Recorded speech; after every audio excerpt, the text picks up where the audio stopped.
Los Angeles has now become the epicenter of heated protests and military mobilization of both the National Guard and the Marines following these aggressive immigration raids and the protests against them. The demonstrations, which began on the 6th of June, quickly intensified. Downtown LA saw both peaceful marches as well as violent clashes. In response, President Donald Trump has authorized the deployment of thousands of National Guard troops as well as around 700 Marines, active duty Marines, to support the federal agents there. This move has further provoked fierce backlash from local leaders, including the California Governor Gavin Newsom. But this could now turn out to be a Trump versus Newsom political fight. It does a couple of things. One, it keeps the issue focused on immigration, which is an important agenda item for Trump and the Republicans. It is an Achilles heel for the Democrats. But if Newsom were to be seen as standing up to Trump, he could then frame the next electoral battle, whether it's the 2026 midterms or more importantly the 2028 presidential, as Trump versus Newsom. He could pull away from the rest of the Democratic pack. Here's an explainer.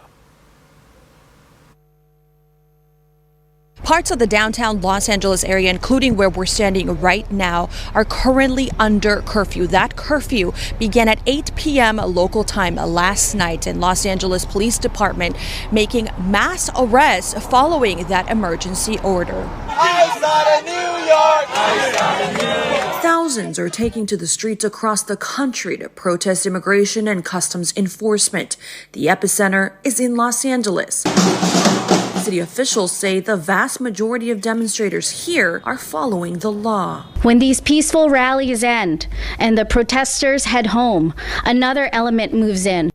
Officials say more than 20 LA businesses have been looted, and a small part of the city had a curfew Tuesday night. I would appeal to the president to stop the ICE raids so that we can have stability in our city. National Guard members are in LA against the governor's wishes. A U.S. official says hundreds of Marines the president mobilized have been briefed on rules for use of force on American soil. We do not want our streets militarized by our own armed forces, not in LA, not in California, not anywhere. Other demonstrations have been in Washington, Boston, Atlanta, Denver, Milwaukee, San Francisco, New York, Chicago, and more. The White House says undocumented immigrants broke the law by entering the U.S. illegally. Demonstrators say ICE shouldn't go after those who are otherwise law-abiding.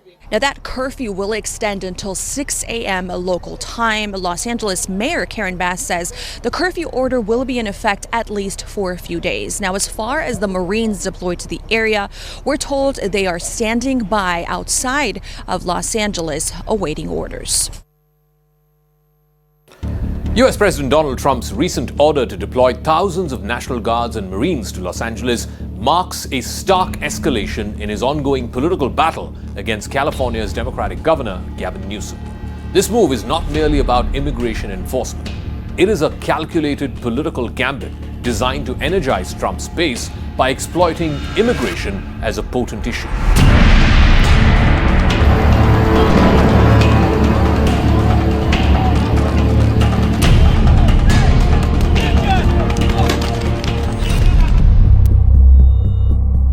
Simultaneously, Trump is also undermining a key Democratic foil in a deeply blue state. The unfolding drama in Los Angeles reveals much about the fault lines in American politics today. How immigration remains the Achilles heel for the Democrats, how California's liberal image is weaponized by Trump and his allies, and how this conflict could reshape the national political landscape heading into 2028. This could propel Gavin Newsom, the feisty California governor, as the sole proponent ahead of everybody else in the Democratic field. At the heart of Trump's strategy is immigration. It's a high-priority issue that resonates deeply with his core supporters.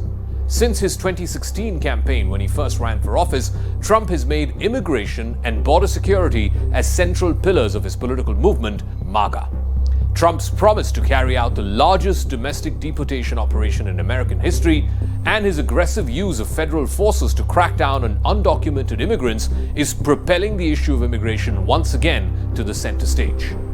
The deployment of more than 4,000 National Guard troops and 700 active Marines to Los Angeles, ostensibly to protect federal property as well as assist with law enforcement, this is the latest manifestation of weaponizing immigration.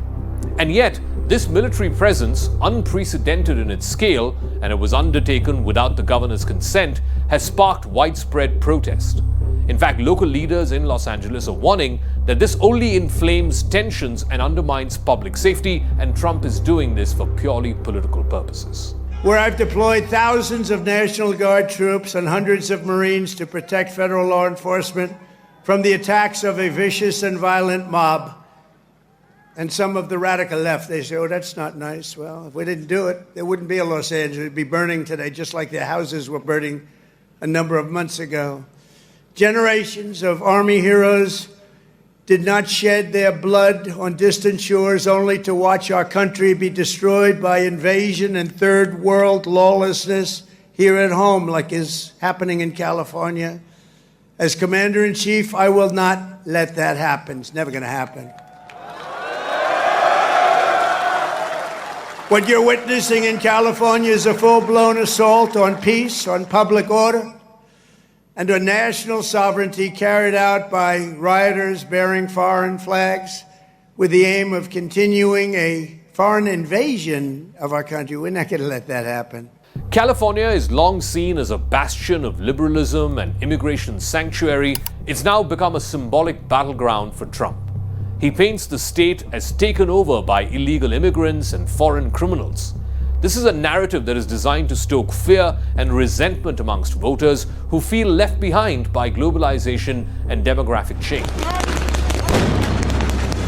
By targeting Los Angeles, which is America's second largest city and a microcosm of California's diversity and progressive politics, Trump is seeking to portray the Democrats as weak on law and order and incapable of controlling their own cities and states. This framing is politically convenient for Trump because it allows him to rally his base around a very us versus them kind of dichotomy. It also takes away attention from some of the other controversies. One main issue which has been pushed to the back burner is his recent public feud with Elon Musk, which dominated the headlines all of last week, but since then has faded away from the spotlight. On the other hand, Governor Gavin Newsom finds himself in a precarious position. As a potential Democratic presidential contender for 2028, Newsom must navigate the dual challenge. One, he has to defend his state's policies, and at the same time, he must be seen as responding to Trump's aggression. His legal efforts to block the use of military force in these immigration raids and his vocal opposition to Trump's deployment of troops without his approval highlight two factors of this resistance.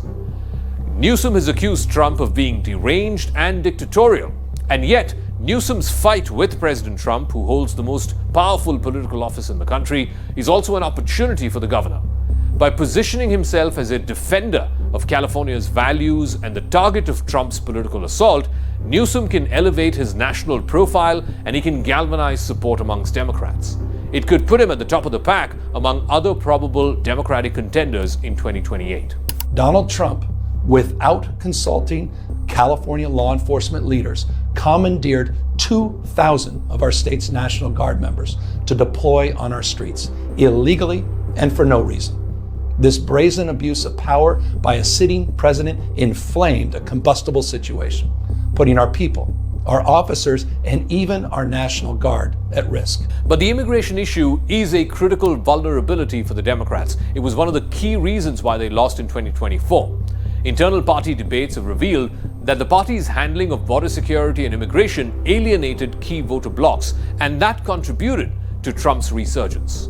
The failure to effectively address concerns around immigration and public safety has been described by some Democrats as political malpractice. They believe that it's a factor that destroyed their electoral prospects in 2024. Trump now has renewed focus on immigration, his use of military force in California, underscoring his intent to exploit this weakness and frame the 2026 midterm elections as a referendum once again on border security.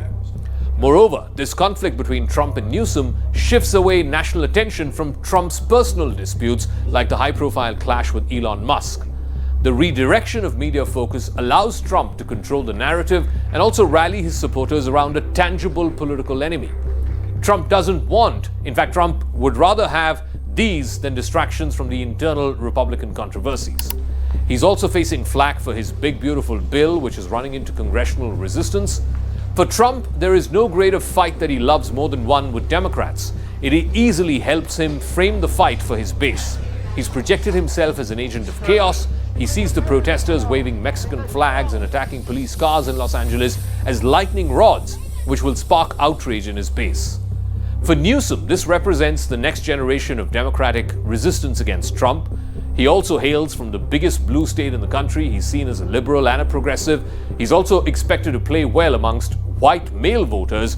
He has a governance record of the country's biggest state that he has to show for. Trump is pulling a military dragnet all across Los Angeles, well beyond his stated intent to just go after violent and serious criminals.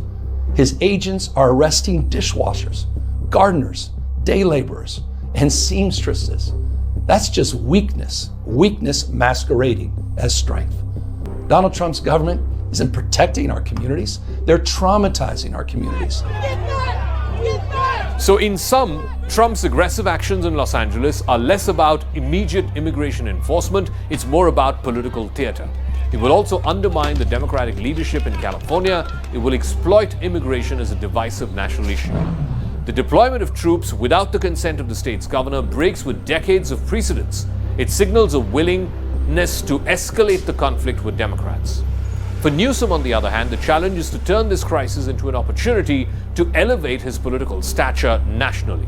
As the nation watches the unfolding protests and legal battles in Los Angeles, it's becoming clearer that this struggle is a microcosm of the broader ideological and political battle that is shaping America's future.